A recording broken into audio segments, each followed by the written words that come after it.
माघ महा महत्तम दूसरा अध्याय। हरे कृष्णा, राधे राधे। पुराणों में वर्णित है कि माघ माह में पूजा अर्चना और स्नान करने से भगवान श्री हरि विष्णु को बड़ी ही सरलता से प्राप्त किया जा सकता है। आप पर श्री कृष्ण की साक्षात कृपा है, तभी आप ये माघ महत्तम सुन रहे हो। अब करना बस इतना है कि भक्ति को बढ़ाना है। अब हम अपना माघ महा महत्तम का दूसरा अध्याय सुनेंगे। सबसे पहले भगवान श्री गणेश और अपने गुरुदेव को याद करें और माघ महत्तम का दूसरा अध्याय सुने। मंगलकारी देव तुम, मंगल करो गणेश, जगवंदन तुम्हरे करे, काटो सबके कलेश। बोलो गणेश जी महाराज की जय। गुरु मन में बैठत सदा, गुरु है भ्रम का काल, गुरु अवगुण को मीटता, मिटे सभी भ्रम जाल। बोलो गुरुदेव महाराज की जय।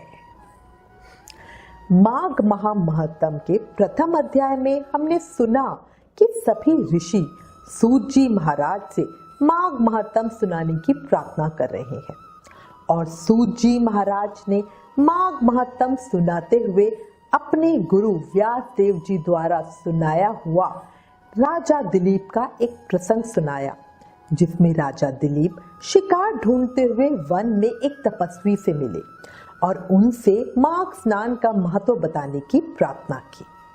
अब आगे राजा के मीठे वचन सुनकर वो तपस्वी कहने लगे, हे राजन, भगवान सूर्य बहुत शीघ्र उदय होने वाले हैं, इसलिए ये समय हमारे लिए स्नान का है, कथा का नहीं। सो आप स्नान करके अपने घर को जाओ और अपने गुरु श्री वशिष्ठ जी से इस महत्तम को सुनो। इतना कहकर वे तपस्वी सरोवर में स्नान के लिए चले गए और राजा भी विधि पूर्वक सरोवर में स्नान करके अपने राज्य को लौटा और रानीवास में जाकर तपस्वी की सब कथा रानी को सुनाई। सूत जी ने श्री व्यास देव जी से पूछा, हे गुरुदेव, कृपया बताएं कि राजा दिलीप ने अपने गुरु वशिष्ठ जी से क्या प्रश्न किया और उनके गुरुदेव ने उन्हें क्या उत्तर दिया। सो सब मुझे कहिए। व्यास जी कहने लगे, हे सूत जी, राजा दिलीप ने रात्रि को सुख से सोकर प्रातः समय ही अपने गुरु वशिष्ठ जी के पास जाकर उनके चरणों को छूकर प्रणाम करके तपस्वी के बताए हुए प्रश्नों को बहुत नम्रता से पूछा और कहा, गुरुजी, आपने हमेशा मेरा मार्गदर्शन किया है। मुझे आपने आचार, दंड, नीति, राज्य, धर्म, चारों वर्णों के चारों आश्रमों की क्रियाएं, दान और उनके विधान, यज्ञ और उनकी विद्याएं, व्रत, उनकी प्रतिष्ठा तथा भगवान विष्णु की आराधना अनेक प्रकार से विस्तार पूर्वक बतलाई है। अब मैं आपसे माघ मास के महत्तम को सुनना चाहता हूँ। सो हे तपोधन, नियम पूर्वक इसकी विधि मुझे समझाइए। गुरु वशिष्ठ जी कहने लगे, हे राजन, तुमने दोनों लोकों के कल्याणकारी, वनवासी तथा गृहस्थियों के अंतकरण को पवित्र करने वाले माघ मास के स्नान का बहुत सुंदर प्रश्न पूछा है। अब मैं तुम्हें माघ स्नान का फल बताता हूँ, ध्यान पूर्वक सुनो। जो लोग होम, यज्ञ तथा इष्ट पूर्ण कर्म, मतलब जो अग्नि होम करना होता है, कुआं तालाब खुदवाना होता है या बगीचा लगवाना होता है, ये सभी शुभ कर्म किए बिना ही उत्तम गति को प्राप्त करना चाहते हैं, वो माघ मास में प्रातः काल घर से बाहर के जल में स्नान करें। मकर राशि के सूर्य के आने पर माघ मास में स्नान का फल गौ, भूमि, तिल, वस्त्र, स्वर्ण, अन्न, घोड़ा आदि दानों तथा चंद्रायण और विभिन्न व्रतों आदि से भी अधिक होता है। वैशाख में जल और अन्न का दान उत्तम है। कार्तिक में तपस्या और पूजा की प्रधानता है तथा माघ में जप, होम और दान, ये तीनों बातें विशेष हैं।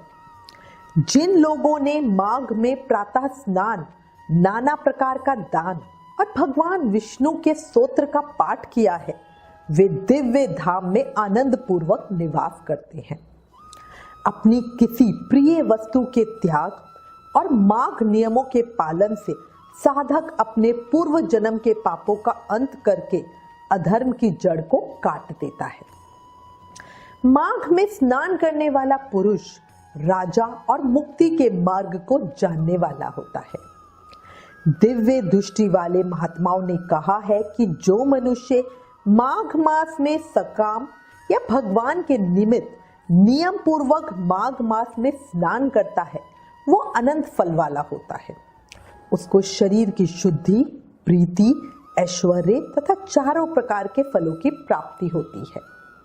अदिति ने 12 वर्ष तक मकर संक्रांति में अन्न त्याग कर स्नान किया। इससे तीनों लोकों को उज्जवल करने वाले 12 पुत्र उत्पन्न हुए। माघ में स्नान करने से ही रोहिणी, सुभगा, अरुंधति दानशीलता हुई और इंद्राणी के समान रूपवती होकर प्रसिद्ध हुई। जो माघ मास में स्नान करते हैं और देवताओं के पूजन के लिए हमेशा तैयार रहते हैं, उनको सुंदर स्थान, हाथी और घोड़ों की सवारी तथा दान देने के लिए धन प्राप्त होता है।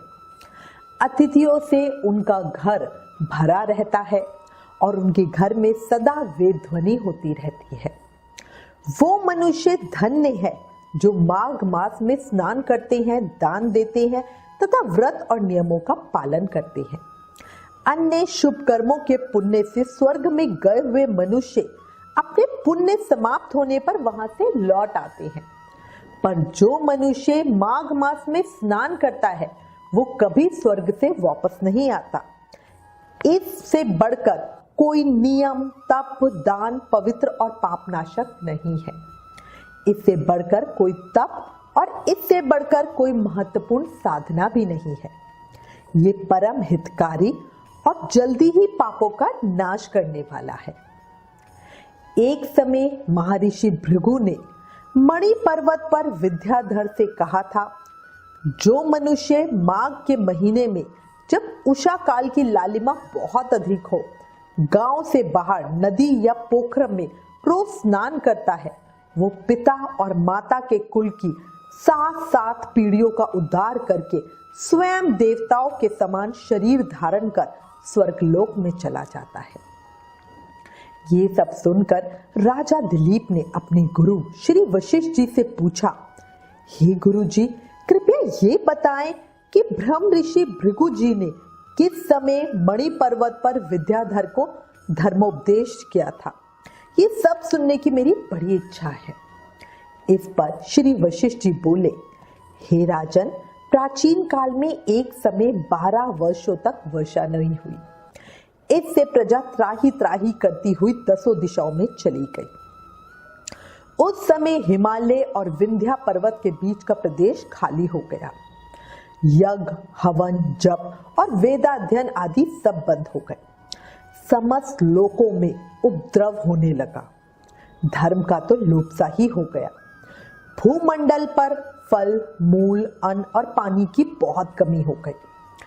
उस समय नर्मदा नदी के तट पर महर्षि भृगु का आश्रम था। वे अपने आश्रम से शिष्यों सहित निकलकर हिमालय पर्वत की शरण में गए।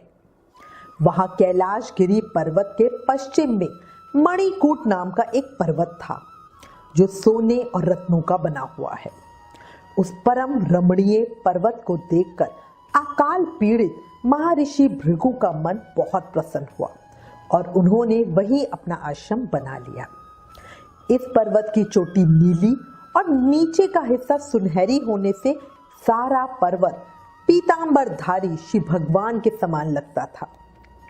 पर्वत के बीच का भाग नीला और बीच बीच में कहीं कहीं सफेद स्फटिक होने से ऐसा लगता था जैसे तारों से युक्त आकाश हो। रात के समय ये पर्वत दीपकों की तरह चमकती हुई दिव्य औषधियों से भरा ऐसा लगता था जैसे कोई चमचमाता महल हो।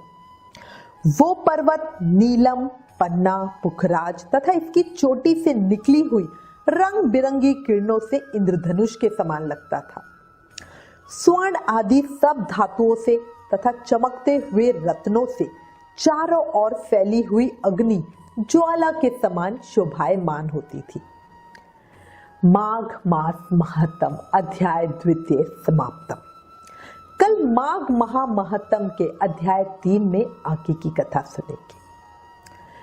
याद रखो, जीवन क्षणभंगुर है, अभी है और अभी नहीं। इस धरती को मृत्युलोक या दुखालय कहा जाता है, जहां पर हर समय दुख ही दुख है, कोई ना कोई परेशानी है। जब हमें अपनी अगली घड़ी का भी नहीं पता कि अगले क्षण क्या हो जाए, तो फिर हम किस चीज का सहारा लेके चलते हैं। अच्छा है इसी समय इस शरीर का उपयोग करके अपने कर्म बंधन से मुक्ति पा ली जाए, और इसका सबसे सरल आसान रास्ता है नाम जाप करना। याद रखो, कलयुग केवल नाम आधारा। सिर्फ नाम जाप करके भक्ति, प्रेम, मुक्ति, शक्ति सब पाया जा सकता है। इसलिए प्रेम से, मन से, भाव से हर सांस के साथ जाप करते रहो। हरे कृष्ण कृष्ण कृष्ण हरे हरे, हरे Ram Ram Ram Hare Hare. Please in videos को अधिक से अधिक शेयर करके शास्त्रों का प्रचार ज्यादा से ज्यादा करें, ये भी एक सेवा है। राधे राधे।